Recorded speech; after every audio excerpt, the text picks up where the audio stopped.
this third part in our Pranayama workshop. In part one, we looked at basic diaphragmatic breathing, which is the foundation of the breath. Part two, we looked at the complete breath, which supplements the diaphragmatic breathing. In between these two patterns, you have a solid foundation on which to build. These are the two patterns that you need for every human being needs to be conversant with in order to be fairly healthy. Now we're going to move a little deeper, and we'll be taking a look at two more advanced practices that complement each other. The first one is breath of fire, and then the second one is alternate nostril breathing. These two have opposite effects. Breath of fire stimulates the sympathetic nervous system. This raises your energy level, externalizes your focus, and wakes you up, makes you ready for action. The alternate nostril breath has the opposite effect. It has a calming, relaxing effect. It stimulates the parasympathetic nervous system, improves circulation to the abdominal regions, digestion, the functioning of the immune system, and general well-being and health. Classically in yoga, when we meditate, we're looking for a space between being tired and being wired. There's some space in between. If you sit down to meditate and you're sluggish, you can fall asleep or be dull. And if you are going at 90 miles an hour and your mind is racing around, that can be very jarring and unsettling when you meditate. What we're looking for is a state of mind where you are alert and yet still calm. And the combination of these two breathing patterns can be very effective at putting us into that space. So, breath of fire is sometimes confused with bellows breath. And depending what tradition you study with, you'll see different names assigned to it. Bellows breath is a forced exhale and a forced inhale. It sounds like this. I push, pull. If you compare that to breath of fire, it's similar. The exhale is forced, but the inhale is passive.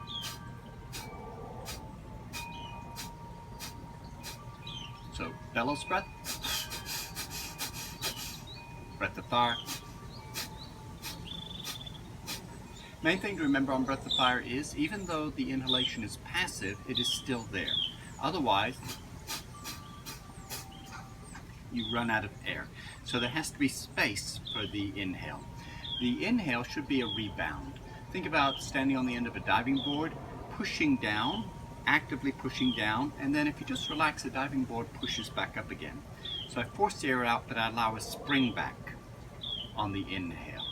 And the amount of air that leaves and comes in should be equivalent, so that you can maintain breath of fire for 5 minutes, 20 minutes, half an hour, without ever running out of air. A big question that you hear a lot is, where do I initiate breath of fire? How do I actually do it? And the answer is, it's from the abdominal region, the forced exhale. However, if you start thinking about that, it gets very confusing, and all of a sudden you see students kind of jumping around and hopping. So it's best not to think about how you're doing it. It confuses you. Instead, focus on the result. And the result is a short, sharp exhale. So think about kind of like a snort. So focus on that. And then don't think so much about how you're creating it. Okay? About 2 beats per second. However, if you're learning it, you can slow that down as much as you need to. And when you get up to full speed, it'll sound something like this.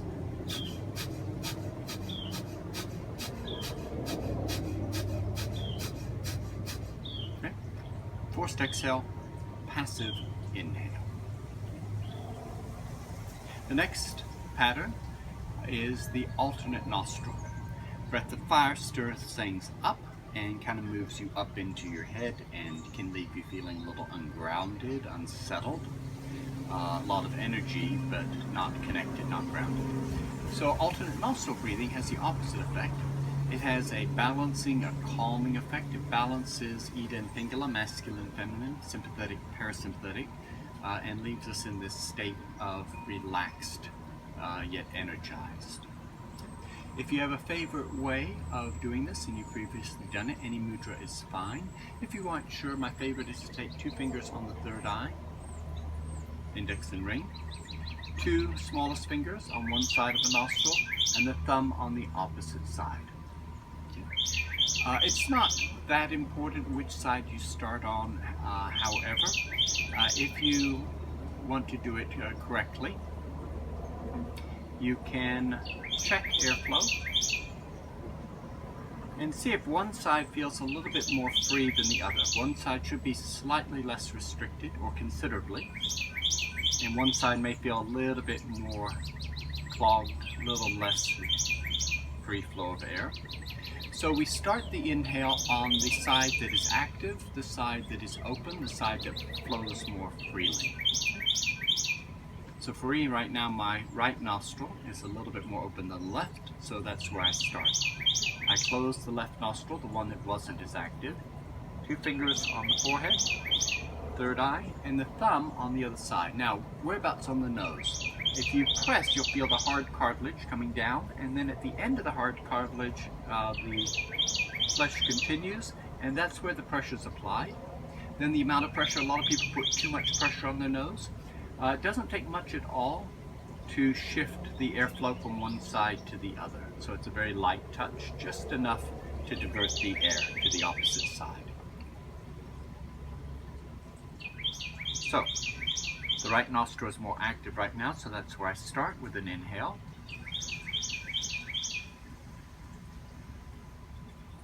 At the very top of the breath, I close, and then I open the opposite side and exhale.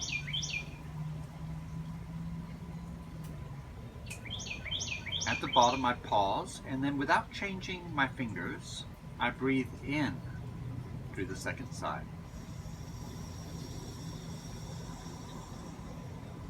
Close both sides, open the thumb, and exhale. Without changing anything, I breathe in.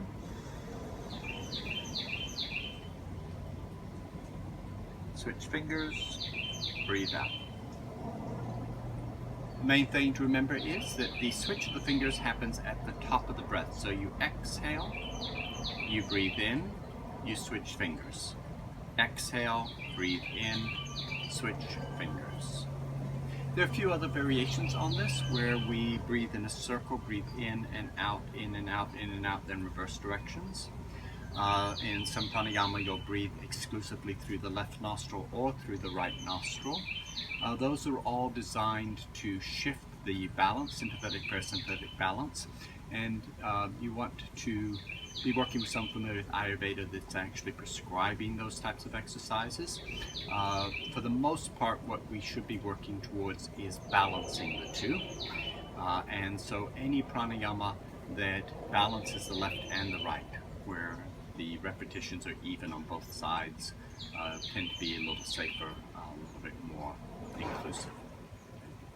So now we put those two together. Okay. Breath of fire, and then we'll go right into alternate nostril breathing.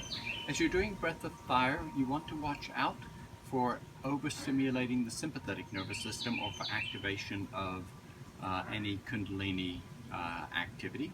So if you start to feel a little lightheaded, a little dizzy, a little too ungrounded, if you start to notice anything weird, any symptoms of a kundalini experience, like feeling like your body's wanting to start moving and comporting, or that you are losing boundary awareness, or you start to feel energy moving through the body, it's probably best to go back to normal breathing unless you know what you're doing.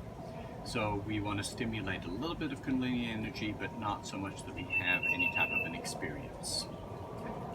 Then we'll go right into the alternate nostril breathing, and I want you to notice the difference between the two and how they affect you. So let's start with breath of fire. We'll do this for a minute or two, but at any point go back to normal breathing, and then if you want to join back in again, you can, so that you don't strain yourself, especially if you're new to breath of fire.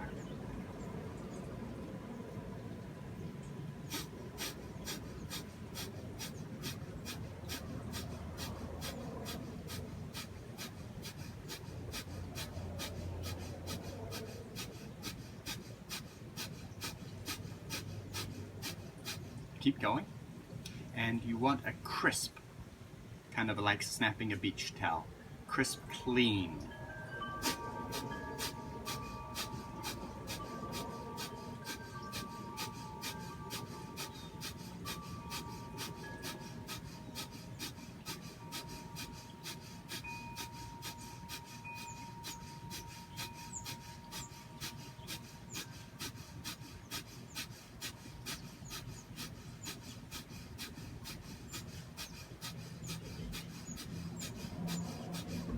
"30 seconds.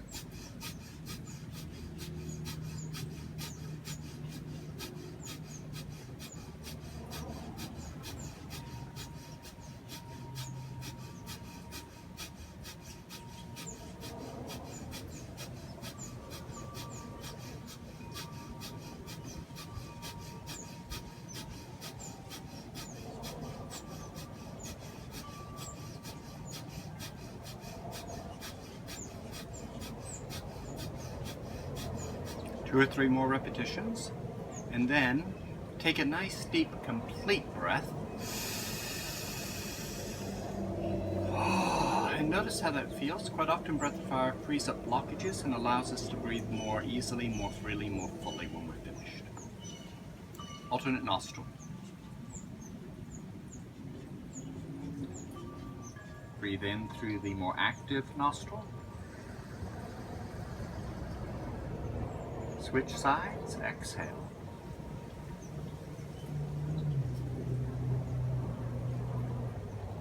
Breathe in through the passive nostril.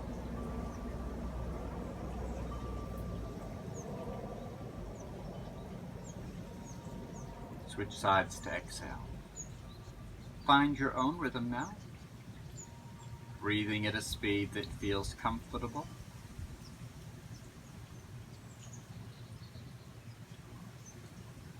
All you have to really remember is at the top of the breath, switch nostrils.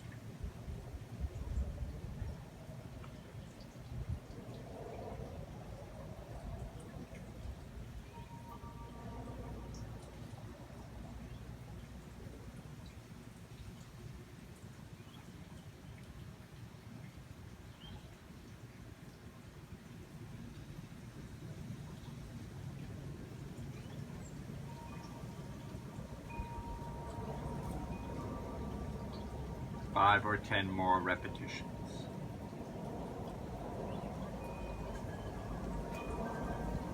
Use less and less pressure with your fingers, so that rather than pressing on the nose, you're just touching lightly on one side as you breathe in, on the opposite side as you breathe out.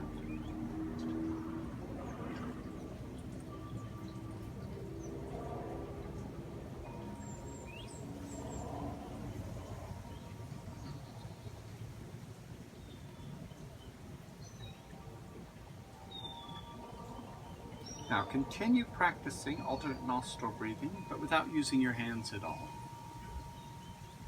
Lower your hands down to your thighs. Place your attention in one nostril as you breathe in. Feel the air flow through that nostril cool. And then focus on a warm sensation in the opposite nostril on the exhale.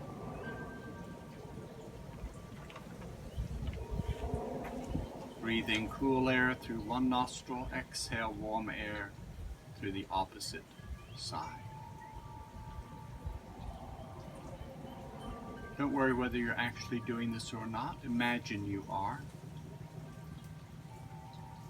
Focus on trying to feel the airflow in one nostril on the inhale and the opposite nostril on the exhale.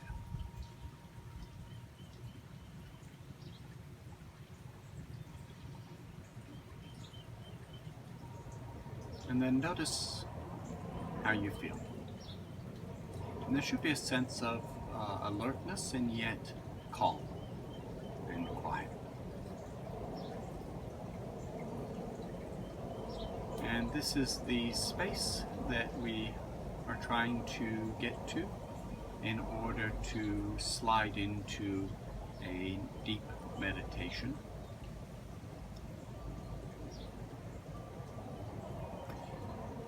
Thank you for joining me.